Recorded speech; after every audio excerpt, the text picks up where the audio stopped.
O problema da Europa, que se tem manifestado exatamente agora por causa da crise, é o mosaico enormíssimo que existe, digamos, num conjunto de povos completamente diferentes, com uma cultura, uma maneira de... com línguas. A língua é um vínculo cultural diabólico. E há muitas línguas na Europa. Com uma diversidade de línguas, uma diversidade de culturas, uma diversidade, digamos, de abordar a própria economia, que vem e há séculos e que neste momento está a manifestar naquilo que é, digamos, o projeto europeu. Olha, em 1500, e tirando a Europa Oriental, havia 500 Estados na Europa. Imagina o que era isto. Aquilo que é hoje a Europa Ocidental e a Europa do Norte tinha 500 Estados, ducados, Estados independentes, relativamente autónomos. O que significa que havia uma diversidade enormíssima. Tudo isto foi acabando, tudo isto se foi fundindo, se foi unindo, e hoje temos uma União Europeia que começa basicamente com a aproximação dos povos da Europa Ocidental e os povos da Europa do Norte, e eu continuo a pensar que as grandes linhas de fratura da Europa, que ou a Europa consegue superar ou então é muito difícil conseguir encontrar, digamos, conseguir encontrar-se num Estado federal, as grandes linhas de fratura foram aquelas que os romanos nos deixaram. O Império do Oriente, que se tornou, repare que as três modalidades de cristianismo estão em cada um desses três passos. O Império do Oriente, que se tornou bizantino, ortodoxo, escrevendo em cirílico, que é muito aberto ao Oriente, o Império o Império do Oriente, o Império do Ocidente, romano, latinizado, católico, que, curiosamente, conseguiu superar, digamos, rapidamente, mais rapidamente que o Oriente, um Estado absoluto, e depois, digamos, os povos do Norte da Europa, fora do Império, que se tornaram protestantes, basicamente. Veja, por exemplo, a diferença entre os alemães do Norte e os austríacos são alemães. Os austríacos são católicos, estavam dentro do Império. Os alemães são protestantes, estavam fora do Império. O Danúbio era ali uma linha de fronteira. Claro, isto misturado depois com outras coisas, como seja, por exemplo, a tradição que os povos mediterrâneos tinham todos em comerciar, em ser intermediários. Repare, por exemplo, que nós, em Portugal, isto também foi característico, digamos, das repúblicas italianas.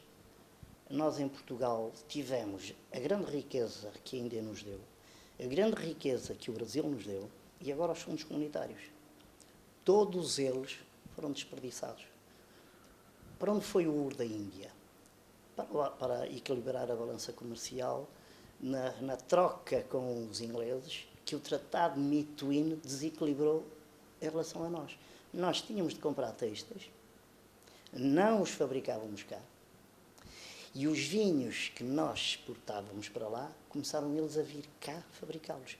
Isto, repara, o Tratado de Mituíne, apesar da releitura que mais tarde Borges de Macedo, o professor, fez, acho que é um dos exemplos característicos de duas mentalidades e que ajudam a explicar, digamos, que muita coisa e que provavelmente entre nós também muita coisa tem de mudar. A própria cultura, normalmente um povo mais culto, é um povo que tem uma visão, digamos, pragmática das coisas e como as coisas devem ser ordenadas e coordenadas do que um povo menos culto. A Europa terá futuro se for para um Estado federal, é aquilo que eu penso, mas isto coloca duas questões. Primeiro, os povos do Norte ricos aceitarão que o seu rei, grande parte deles são monarquias, o seu rei seja subalternizado por um presidente de um Estado federal. Repare, Inglaterra, Dinamarca, Luxemburgo, Holanda, já nem falo na Espanha, Suécia, Noruega, são todos países monárquicos. Os ingleses vão deixar que o seu rei deixe de ser a referência institucional a nível do aparelho do Estado, e que a referência passe a ser um presidente? Isto é uma das grandes dificuldades. Depois há uma outra pergunta que eu faria, mas que não devia fazer. Será que estamos, em relação concretamente à situação atual, será que estamos a assistir a uma tentativa prussiana de unificar a mesma língua? Tinham quase todos a mesma religião, era uma aspiração cultural dos povos alemães. Marx escreveu um livro intitulado A Questão Alemã, era assim que se punha o problema da unificação, a questão alemã. Obviamente que a Áustria ficou de fora, mas agora, porque a Prússia Oriental começa por ser 3 pequeninos estadozinhos que nem sequer tinham continuidade, que era a Prússia, que nem era alemã inicialmente, era polaca, lituana, Brandeburgo e Kleve. É este espaço que vai ganhar a hegemonia dentro da Alemanha e consegue impor a unificação. E agora, será a mesma Prússia, usando a Alemanha, que está a tentar seguir um caminho similar? Se for, eu acho que é impossível. Porque a Europa é muito diversificada, ao contrário do que eram os alemães.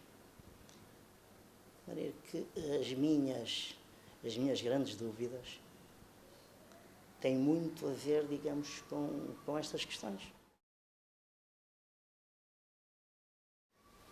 Ou a Europa avança para um Estado federal, e aí há a hipótese de haver um direito relativamente unificado. Mas repare, num Estado federal não pode haver Estados hegemónicos em relação a outros. Os americanos têm um Estado federal que resulta de uma guerra, e eles encontraram um sistema eleitoral com 2 câmaras, bicamaral, etc., para reequilibrar em termos políticos o peso dos Estados. E a Europa tende a encontrar um sistema político que equilibre o peso dos Estados, sob pena de os Estados mais fracos da Europa serem autenticamente protetorados dos Estados mais fortes. O direito, se houver um Estado federal, o direito vai ser importante em termos de... Vamos ter um direito federal. E vamos ter direitos dos vários Estados federados. Obviamente que, digamos, em hierarquia. É o que acontece no Brasil, o que acontece nos Estados Unidos.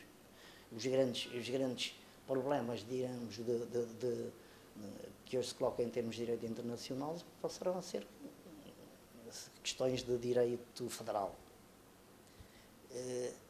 Se a Europa continuar a ser um mercado comum e não um Estado, vamos continuar a caminhar basicamente em direito internacional ligado ao mercado. Portugal está na periferia, Portugal é um país pequeno.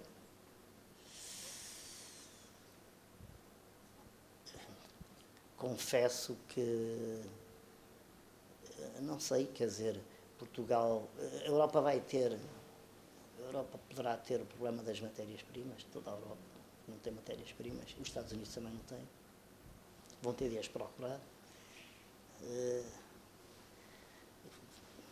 O papel de Portugal só se seguir, digamos, o caminho, e aqui é que as universidades têm uma importância muito grande, o caminho, digamos, de um avanço muito grande em termos tecnológicos, que permita a Portugal ter, no fundo, poder competir em termos de qualidade de tecnologia. Como a Holanda faz, e como faz, de certa maneira, a Suíça, que é um Estado pequenino.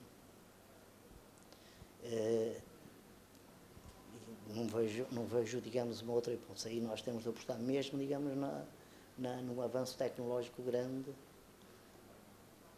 que permita a nossa modernização. Se é possível, não sei.